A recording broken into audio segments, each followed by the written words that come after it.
Hello, आता आपण बघूया तुला जपणार आहेचा एपिसोड रिव्ह्यू. कालच्या भागात आपण बघितलं की अथर्वला गोळी लागलेली असते. पण अथर्व गोळी लागलेली असताना सुद्धा मीराजवळ त्याचं प्रेम कबूल करतो. तो फायनली तिला आय लव्ह यूही बोलतो आणि वेदाच्या म्हणण्याप्रमाणे मराठीतही बोलतो की माझं तुझ्यावर खूप प्रेम आहे म्हणून. अथर्वला गोळी हाताला लागलेली असते, त्याच्यामुळे तो बेशुद्धीच्या अवस्थेमध्ये असतो. तेव्हा मीरा त्याला बोलत असते की अथर्व उठा ना, मी तुम्हाला काहीच होऊ देणार नाही. तेव्हा ती अथर्व अथर्व आवाज देत असते, पण अथर्व पूर्ण हळूहळू डोळे लागत असतात. अथर्वला काही दिसत नसतं, धुरसट दिसत असतं. तेव्हा मीरा रडत असते आणि बोलते की देवी आई, तूच काहीतरी कर आता. तुझ्या या मुलीच्या पाठीशी उभी राहा आता. तिथे देवी आजी असते. देवी आजी आशीर्वाद देते. तेव्हा मीरा जोरजोरात ओरडत असते, कोणी आहे का, कोणी आहे का, माझा आवाज येतोय का कोणाला. तेवढ्यात देवी आजी तिथे पुन्हा जो अथर्वसाठी घोडा पाठवला असतो तो घोडा ती पाठवते. मग मीराचं लक्ष जातं. मीरा घोड्याकडे बघते आणि ती अथर्वला बोलते की अथर्व उठा, मी तुम्हाला आपण जाऊया असं म्हणून ती अथर्वला कसंबसं उठवून ती त्या घोड्यावर बसवते. अथर्व तिच्या ड्रेसच्या ओढणीने ती अथर्वला पॅक बांधते आणि तशीच ती घोड्यावर दोघंजणं निघतात. मीरा घोड्यावर अथर्वला घेऊन जात असते. इकडे घरी दादासाहेब टेन्शनमध्ये असतात. तेव्हा मंजिरी बोलते की दादासाहेब, मीरा आणि अथर्वला काही होणार नाही आहे.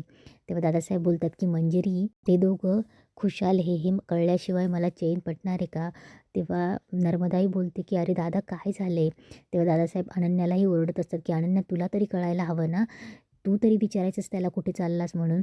तेव्हा अनन्या रडत असते आणि बोलते की बाबा, मी तुम्हाला सगळं सांगितलं, जेवढं मी ऐकलं तेवढं. वहिनीचा फोन आला आणि दादा तसाच निघाला. तेव्हा दादासाहेब बोलतात की अनन्या, त्याला थांबवून विचारलं असतंस ना. मायाला इकडे हसायला येत असतं. मायाच्या चेहऱ्यावरची स्माईल बघून मंजिरी मनात बोलते की ह्या मायानेच तर गुंड पाठवले नसतील ना मीराला मारण्यासाठी. तेव्हा माया हसते, स्माईल करते आणि मंजिरीच्या जवळ जाते आणि बोलते की मॅडम, माझ्यासाठी मोठं गिफ्ट रेडी ठेवा. आणि असं बोलून माया तिच्या खोलीमध्ये चालली जाते. इकडे दादासाहेबांना फोन येतो कोणाचा तरी, मीराचाच फोन येतो. तेव्हा दादासाहेब बोलतात की काय, कुठल्या हॉस्पिटलमध्ये, असं त्यांचं फोनवर बोलणं चालू असतं. तेवढ्याच अनन्या, नर्मदा, मंजिरी लगेच मीराजवळ, दादासाहेबांजवळ येतात. इकडे माया आपल्या खोलीमध्ये येऊन मस्त नाचत असते. तेवढं तिथे मंजिरी येते. तेव्हा मायाचं लक्ष मंजिरीकडे जातं. तेव्हा मंजिरी दरवाजा लावते. तेव्हा मंजिरी सरळ मायाकडे जाते आणि तिचा गळाच पकडते. तेव्हा माया बोलते, मॅडम काय करतायत तुम्ही, मॅडम सोडा मला, काय करतायत तुम्ही, अहो मॅडम सोडा मला. तेव्हा मंजिरी तिला सोडते.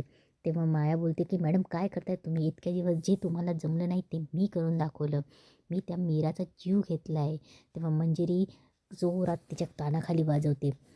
तेव्हा माया बोलते की मॅडम काय चाललं आहे तुमचं. तेव्हा मंजिरी बोलते की मीराला काही झालेलं नाही आहे, गोळी अथर्वला लागली. तेव्हा माया शॉक होते आणि बोलते की काय. तेव्हा मंजिरी बोलते की काय गरज होती शहाणपणा करायची. आणि नशीब समज की अथर्वला काही झालेलं नाही आहे. अथर्वच्या गोळी फक्त खांद्याला चाटून गेली. पण हे प्रकरण किती महागात जाईल तुला माहिती आहे का. तू पोलिसांपर्यंत जाईल आणि पोलीस इन्क्वायरी करतील. तेव्हा माया बोलते नाही मॅडम, हे प्रकरण पोलिसांपर्यंत जायला नको, नाही तर आपल्याला मागात पडेल. तेव्हा मंजिरी बोलते आपल्याला नाही, आणि पोलिसांची तू काळजी करू नकोस, पोलिसांना कळण्याआधी मीच तुझा जीव घेईन. मंजिरी तिथून निघून गेल्यावर माया स्वतःवर संताप करत असते की मूर्ख आहे मी, मूर्ख आहे मी. मी त्याला कॉल केला, त्याने कॉल उचलला आणि मला वाटलं अंडरग्राऊंड झाला असेल, लपला असेल, पण तो आता निसटला असेल. मूर्ख आहे मी, मूर्ख आहे. तेव्हा माया स्वतःलाच कोसत असते आणि बोलत असते की म्हणजे आता मीरा पुन्हा या घरात येणार. दुसऱ्या दिवशी अथर्वला घेऊन दादासाहेब आणि मंजिरी येतात. मंजिरी, दादासाहेब, अथर्व आणि मीरा गाडीतून उतरतात. तेवढ्यात अनन्याही येते. अनन्या अथर्वला मिठी मारते. माया बघतच असते. माया चिडचिड करत असते की फायनली ही मीरा पुन्हा या घरात आली. इतके मारण्याचे प्रयत्न केले तरीसुद्धा मरत का नाही ही मीरा. मीरा आणि अथर्व घराच्या दिशेने येत असतात. तेव्हा अथर्वचा पायात पाय अडकून अथर्व पडणार. तेवढ्यात मीरा त्याला सावरते. तेव्हा अथर्व बोलतो की ठीक आहे मी मीरा, आणि तुलाही काही होणार नाही आहे. वेदासाठी आणि माझ्यासाठी तुला परत यावंच लागलं असतं. तेव्हा मीरा घराकडे बघत असते. खूप दिवसातनं ती आलेली असते म्हणून ती पूर्ण घर बाहेरून न्याहाळत असते.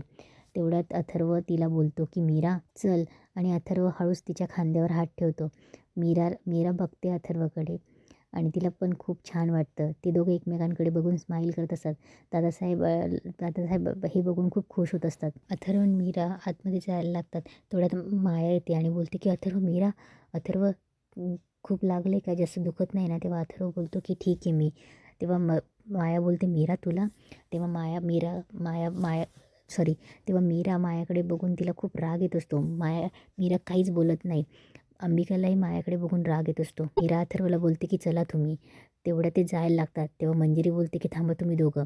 आणि मंजिरी नर्मदाला आवाज देते. तेवढ्यात नर्मदा येते आणि बोलते, "भाकर तुकडा ओवाळून टाकते हां आधी." तेव्हा नर्मदा भाकर तुकडा ओवाळते आणि दोघांच्या पायावर पाणी टाकते. तेव्हा मीरा बोलते की "आत्या, ते पाणी माझ्याकडे द्या, मी टाकून येते."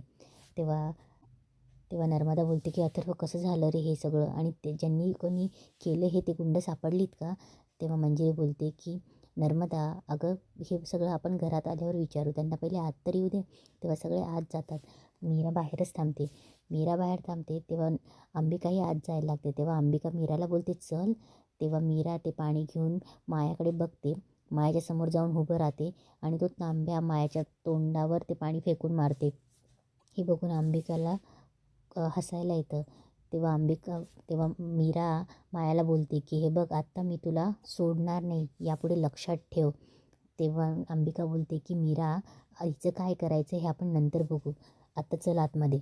इकडे मंजिरी, अथर्व, अनन्या बसलेले असतात. तेव्हा मंजिरी बोलते की "अथर्व, काय चाललंय हे? आपल्या घरात कुणाची नजर तर नाही लागली ना?" तेवढ्यात मीरा पाण्याचा ग्लास घेऊन येते. तेव्हा मंजिरी बोलत असते की ह्या मुलीने कोणाचं काय वाईट केलं आहे? कोण हिच्या जीवावर उठलं असेल?" तेव्हा अथर्व बोलतो की "आई, नको काळजी करू, आम्ही दोघं सेफ आहेत." पण मीरा येते तिथे. तेव्हा अनन्या मीराच्या गळ्यात पडून रडायला लागते आणि बोलते की "वहिनी, आय एम सॉरी." तेव्हा मीरा बोलते की "अनन्याताई, तुम्ही कशाला सॉरी म्हणताय? तुमची काहीच चूक नाही अहो यात." तेव्हा अनन्या बोलते, "नाही मीरा वहिनी, मी तुला तिकडे पाठवायलाच नको होतं." तेव्हा मीरा बोलते की "नाही ताई, अहो तुमची काही चूक नाही.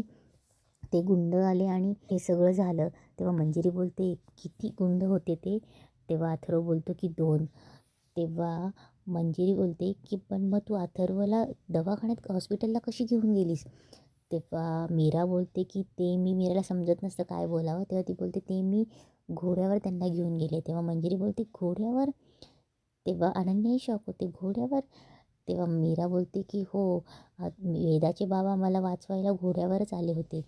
तेव्हा अनन्या बोलते, "काय काय? घोड्यावर दादा आला होता?"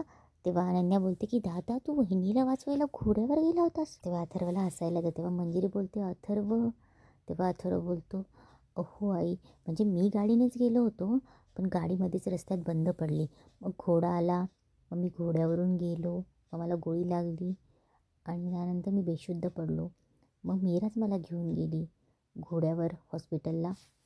तेव्हा अनन्या बोलते की "अनबिलिव्हेबल, मला एक सांगा." तेव्हा मंजिरी बोलते की "अनन्या, आता त्यांना जास्त प्रश्न नको विचारू, नंतर विचार, आता त्यांना आराम करू दे." तेव्हा मंजिरी चालली जाते.